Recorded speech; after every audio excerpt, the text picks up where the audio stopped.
Assalamualaikum, welcome Hushamadid. I'm Asma Tariq and I'm striving for youth leadership with the belief together we can. तो के लिए मेरी एक नसीहत है और ये बहुत ज़रूरी है। देखिए अब वो ज़माना नहीं रहा कि आप खुद कुछ कर नहीं सकते हो। आपके पास अगर एक फ़ोन भी है ना और आपके अंदर कोई टैलेंट है, आपके अंदर कोई सलाहियत है तो आप उसे इस्तेमाल कर सकते हो। आपके पास अगर छोटी सी भी अपॉर्चुनिटी है, आपको अगर ये पता चल जाए कि आपने उसको इस्तेमाल कैसे करना है तो आप अब तबाहियां मचा सकते हो। एक तो हमें पता नहीं है कि हमने उसका करना क्या है। दूसरा, अगर आपको ये रियलाइज हो जाए लाइफ के किसी भी फेस में कि ये नंबर्स आपको कुछ नहीं दे रहे हैं और आप सिर्फ नंबर का शिकार हो गए हो, आपकी पर्सनैलिटी ग्रूम नहीं कर रही है, आपकी को करिकुलर एक्टिविटी डिस्ट्रॉय हो रही है, तो खुदारा उठो, समझो और वो करो जो तुम करना चाहते हो। वो सब्जेक्ट रखो, वो सब्जेक्ट पढ़ो जो तुम पढ़ना चाहते हो और जिसमें तुम प्रैक्टिकल फील्ड में भी जाके कुछ कर सको और कुछ करना चाहते हो। अदरवाइज आप 4 साल के बाद, 5 साल के बाद, 6 साल के बाद एक मेरी तरह एक मलाल का शिकार रहेंगे, एक रिग्रेट का शिकार रहेंगे और वो रिग्रेट आपकी सारी उम्र आप तो ठीक नहीं कर सकते हो, क्योंकि पाकिस्तान में ऐसा तो कोई ऑप्शन नहीं है ना कि आप दोबारा जाके वो सारी चीज़ें रिवर्स कर लो। जब चाहे आप जिस सब्जेक्ट को चाहो चुन लो, ना ही इतने रिसोर्सेज होते हैं। तो इसलिए आप पहले से ही स्टेप लो। अगर आप स्टेप ले सकते हो तो लो। दूसरी चीज़, आप यूनिवर्सिटी में, कॉलेजेस में आपको जो भी को करिकुलर एक्टिविटी मिलती है, ऑनलाइन मिलती है, स्कूल में मिलती है, उसमें ज़रूर पार्टिसिपेट करो। उसमें नंबरों से ज़्यादा ये चीज़ें ज़रूरी हैं। अपनी ग्रूमिंग के ऊपर काम करो, लोगों के साथ, आपके सीनियर्स जो साथ हैं उनके साथ कनेक्ट करो, अपने टीचर्स के साथ कनेक्ट करो, उन टीचर्स के साथ जो आपको कुछ नंबरों के अलावा भी कुछ सिखाएं। अपनी नेटवर्किंग बिल्ड करो, कुछ चीज़ें ऐसी कंडक्ट करो, प्रैक्टिकल, चाहे कोई इंटर्नशिप करो, कोई काम करो जो प्रैक्टिकल करो। नंबरों से थोड़ा सा निकलो। अपनी जो सलाहियतें हैं, आप बेशक केमिस्ट्री पढ़ रहे हो, आप बेशक फिजिक्स पढ़ रहे हो, लेकिन अगर आपकी सलाहियतें राइटिंग है, अगर आपकी सलाहियतें म्यूजिक है, अगर आपकी सलाहियतें डांसिंग है, एक्टिंग है या आर्ट है, कुछ भी है, उसको भी उसके ऊपर भी काम करो, उसको भी लाइव रखो, उसको टाइम ज़रूर दो। क्योंकि शायद आपका ये सब्जेक्ट आपको कुछ ना दे, लेकिन वो जो आपकी स्किल है वो आपकी पूरी लाइफ चेंज कर दे। तो अब सबसे ज़रूरी चीज़ है, जब भी आप यूनिवर्सिटी में एनरोल करते हो, आगे रुलने के लिए तैयार हो जाओ। रुलने का मतलब ये है कि सोसाइटीज़ में पार्टिसिपेट करो, वेबिनार्स अटेंड करो, सेमिनार्स अटेंड करो, इन्वॉल्व हो, मैनेजमेंट में हिस्सा लो, लोगों को ऑर्गेनाइज करो। ये सारी चीज़ें जो प्रैक्टिकल चीज़ें हैं इनमें पार्टिसिपेट करो, अपने कॉन्फिडेंस के ऊपर काम करो। क्योंकि जब इनमें आप इन्वॉल्व होते हो ना, आप पार्टिसिपेट करते हो, तो आपका एक तो कॉन्फिडेंस बूस्ट अप हो रहा होता है, आपकी पर्सनैलिटी ग्रूम कर रही होती है, आपकी कम्युनिकेशन बेहतर हो रही होती है, आपको पता चलता है, आप एक नए शख्स बन के सामने आते हो, आपको समझ आती है अच्छा ये आप असल तो ये थे। तो आप पहले एक खौफ का बस शिकार थे। तो आई जस्ट सजेस्ट दैट कि तमाम स्टूडेंट्स को कि जब भी आप यूनिवर्सिटी में जाते हो, खुदा यूनिवर्सिटी में जाकर ना इन नंबरों को छोड़ दो।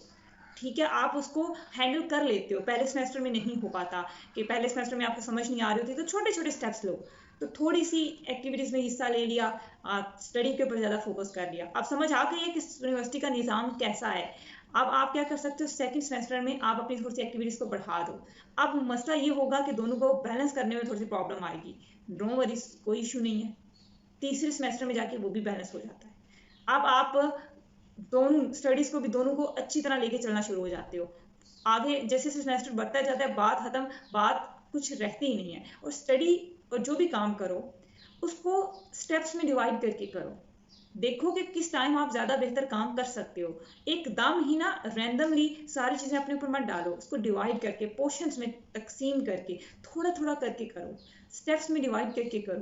तभी आप उसकी बेटर अंडरस्टैंडिंग कर सकते हो, तभी आप उसको समझ सकते हो।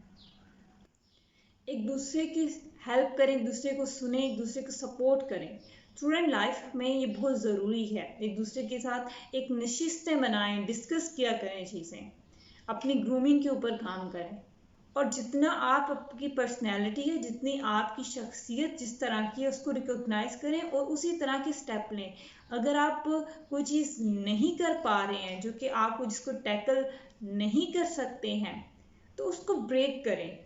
एकदम ही वो नहीं आप कर सकते हैं, धीरे धीरे आप उसको करेंगे, स्लोली स्टडीली करेंगे, फिर आप उसको हैंडल कर लेते हो। तो खुदारा पेरेंट्स से भी और टीचर से भी ये दरखास्त होगी कि वो बच्चों के ऊपर प्रेशर इस तरह से ना डाला करें।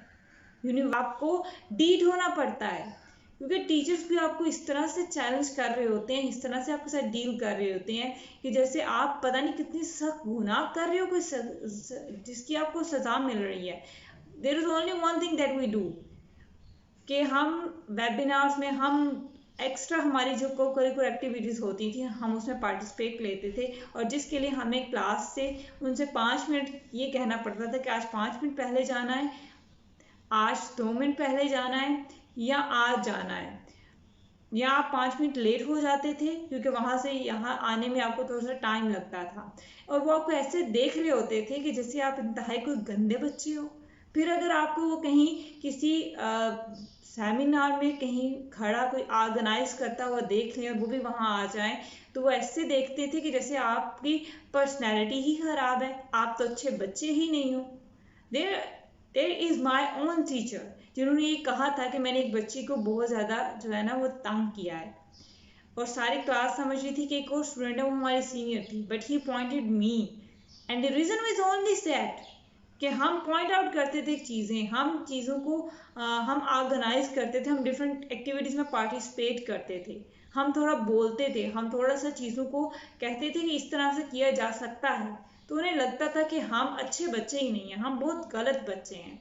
With the past of time he admitted, जब आप लगे रहते हो ना, आप कहते हो जी ठीक है, आपने उनसे बस एक ही बात करनी होती है जी ठीक है, और आप अपने काम पे लगे रहते हो, दे एडमिट, उन्हें करना पड़ता है, क्योंकि जब रिजल्ट आपका खुद ब खुद आता है सामने, आप जब काम करते हो तो उसका रिजल्ट सर्टेनली आपको मिलता है, चाहे आप किसी भी तरह किसी भी फील्ड में काम कर रहे हो, तो आपने अपने आप को रिकॉग्नाइज करना है, अपना काम उसके ऊपर आपने चलते रहना है, स्लोली एंड स्टेडीली, एकदम कुछ भी नहीं होता, और इंशाल्लाह रिजल्ट्स आएंगे, वो आपको दिखेंगे और आप आगे बढ़ते जाएंगे।